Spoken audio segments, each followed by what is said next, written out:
Dimitri Gouard est notre invité ce soir. Il est membre du collectif pour la Guyane décollée. Bonsoir Dimitri Gouard. Bonsoir M. Pédéry. Alors 3 mois après la signature de l'accord de Guyane, est-ce que son application est en bonne voie aujourd'hui ? En tout cas, le gouvernement a tenu dans ce comité national de suivi à présenter les 30 mesures qu'il allait mettre en place pour la Guyane. Donc, comme je l'ai toujours dit, il ne s'agit pas de satisfaction. Au contraire, il s'agit de prendre acte que le gouvernement va mettre en place un certain nombre de mesures. Il a voulu, sur le plan technique, décliner la façon dont il le mettra en mouvement. Et ensuite, comme vous le savez, nous avons abordé surtout la question des... Surtout, nous avons pour souci la question des 2,1 milliards et de leur application concrète sur l'ensemble du territoire. Beaucoup prennent le pari que les engagements précisés dans l'accord de Guyane ne seront pas tenus par rapport à un contexte budgétaire de plus en plus difficile en France. Est-ce que vous avez cette crainte également ? Vous savez, tous les gouvernements sont tentés généralement de faire ce qu'on appelle une espèce d'entourloupe budgétaire, financière, pour empêcher que des engagements qui ont été pris le soient très concrètement, très clairement. Nous disons que nous n'avons rien volé. Au contraire, ce plan découle d'une situation d'urgence de la Guyane.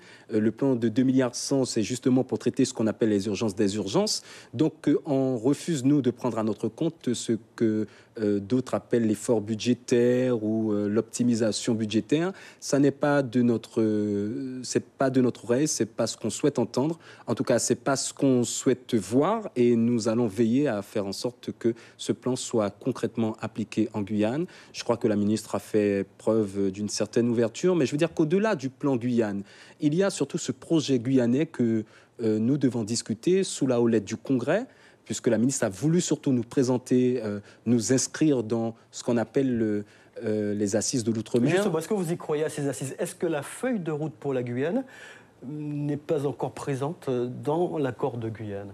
Mais ce que j'ai répondu à la ministre, c'est que nous pas besoin d'assises, ça nous l'est à mouvement. Ce que nous voulons, c'est des choses concrètes. Donc, il y a des engagements qui ont été pris dans le cadre des accords de Guyane.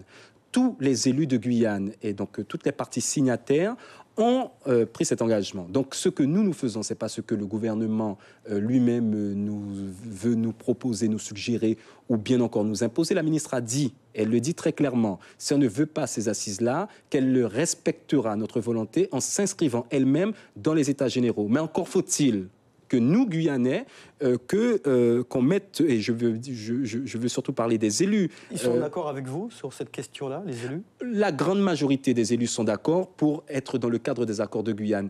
Je crois qu'il y a légèrement, je pense que monsieur le président de la collectivité territoriale s'est peut-être laissé aller dans une forme d'élan, je ne sais pas, mais en disant qu'il lui-même était favorable aux assises, mais je sais qu'il est très soucieux de la parole donnée à l'ensemble des Guyanais, c'est-à-dire le respect des accords de Guyane, que des accords de Guyane, rien que les accords de Guyane. Alors le collectif a dénoncé le cavalier seul de la préfecture dans la mise en place du comité local de suivi. Est-ce que le préfet prend un risque de créer des tensions en agissant de la sorte ?